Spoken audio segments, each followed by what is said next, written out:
Assalamualaikum warahmatullahi wabarakatuh, teman-teman Kasipa. Semoga teman-teman dalam keadaan sehat ya. Oke teman-teman, kita mau bahas tentang pelajaran kimia SMA.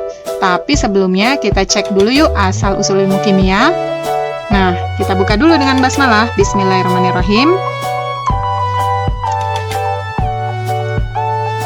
Kimia adalah ilmu yang mempelajari tentang benda, berupa sifat, struktur, susunan, dan perubahan-perubahan yang menyertainya. Dulu, Aristoteles menganggap bahwa setiap zat itu tersusun dari 4 unsur, yaitu air, api, tanah, dan udara. Sementara Demokritus bilang bahwa zat terbuat dari partikel-partikel kecil yang tidak dapat dibelah, atom yang artinya tidak terbelah. Dan Heraklitus menyebutkan bahwa segala sesuatu terbuat dari api. Tapi pada masa itu, yaitu pada masanya mereka yang hidup di waktu 300 tahun sampai 400 tahun sebelum Masehi, kata kimia sebagai cabang ilmu tersendiri belumlah muncul. Walaupun begitu, aktivitas yang berhubungan dengan kimia sudah ada loh sejak dulu. Mereka membuat api dan menggunakannya, membuat peralatan dari bahan kimia, bahkan mencoba mencampur-campur sesuatu untuk melihat bagaimana reaksinya, walaupun ketika itu dilakukan masih secara acak ya. Di antara ketiga pemikir itu, ide Aristoteles lah yang paling berpengaruh saat itu. Sampai-sampai ada pemikiran bahwa kita hanya perlu menyesuaikan bahan-bahan di antara 4 unsur, yaitu air, tanah, api, dan udara, untuk membuat segala sesuatunya. Sehingga pada nantinya segala sesuatu bisa diciptakan nih, hanya dengan mencampur-campur 4 unsur ini. Sekarang kita cek yuk dari literatur lain, yaitu Al-Quran. Nah, besi adalah unsur yang bahkan disebutkan dalam Al-Quran. Nah, ini bahkan menjadi surat tersendiri nih, yaitu surat Al-Hadid yang berarti besi. Dan kami menciptakan besi yang mempunyai kekuatan hebat dan banyak manfaat bagi manusia. Quran surat Al-Hadid ayat 25. Ibnu Katsir dalam tafsirnya mengatakan bahwa Nabi Daud adalah penemu baju besi. Ini didasarkan dari surat ini nih.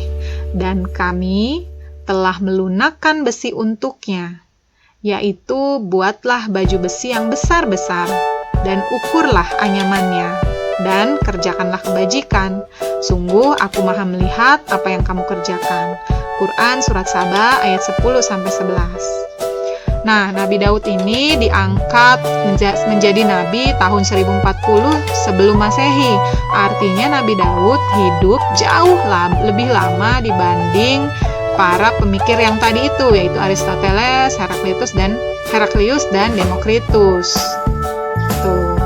Kalau mereka belum sampai menemukan besi sebagai unsur, nah Nabi Daud bahkan pada waktu itu yang hidup lebih lama daripada mereka, hidup jauh lebih lama daripada mereka, sudah menemukan besi dan bahkan bisa memanfaatkannya.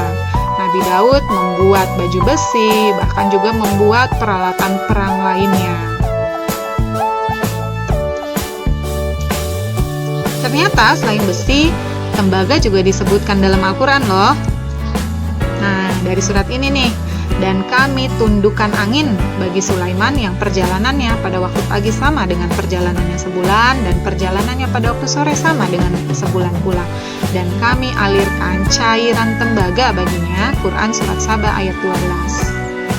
Nah, jadi ternyata di Al-Quran besi dan unsur tembaga juga disebutkan nih di Al-Quran. Nabi Sulaiman ini hidupnya setelah masa kenabiannya Nabi Daud. Dan ini juga artinya Nabi Sulaiman hidup sebelum Heraklius, Demokritus, dan Aristoteles tadi.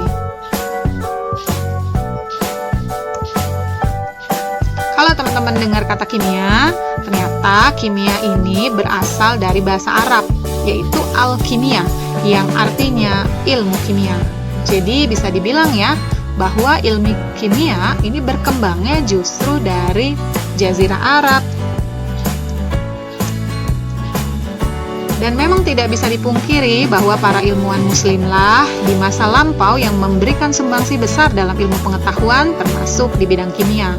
Ini pun juga diakui loh oleh para ilmuwan barat.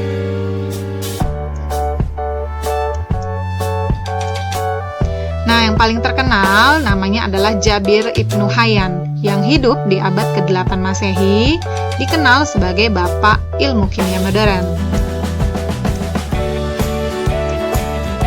Jabir adalah sang alkemi modern pertama yang secara serius melakukan berbagai eksperimen dengan metode ilmiah di laboratoriumnya, sehingga ia dikenal juga nih sebagai bapak pendiri laboratorium kimia. Jadi pada masa lalu mereka hanya melakukan eksperimen secara acak tanpa metode ilmiah. Jabirlah yang melakukan eksperimen dengan metode ilmiah dan bahkan melakukannya di laboratorium.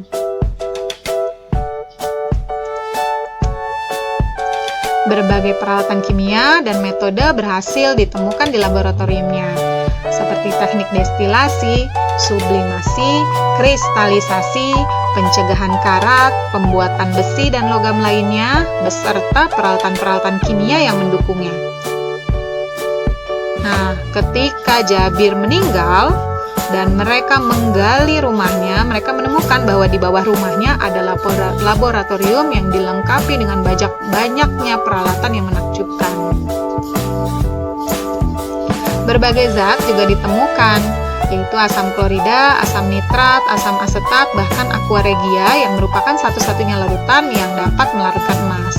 Jadi pada masa lalu, para ahli kimia sangat terobsesi untuk membuat emas buatan. Mereka mencoba mencampur-campur sesuatu untuk menghasilkan emas. Nah, termasuk juga Jabir Ibnu Hayyan ini. Tapi alih-alih Jabir menemukan emas, justru Jabir menemukan larutan yang bisa melarutkan emas, yaitu aqua regia.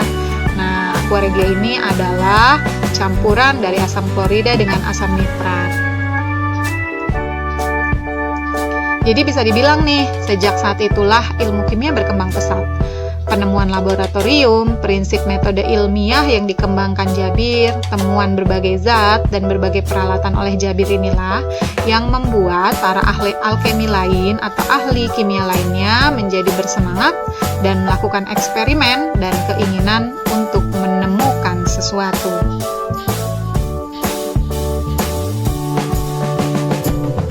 Jadi sampai di sini dulu teman-teman, semoga bermanfaat. Mohon maaf apabila ada kesalahan.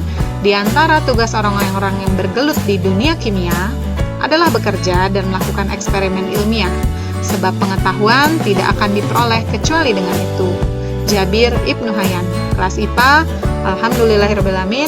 Assalamualaikum warahmatullahi wabarakatuh.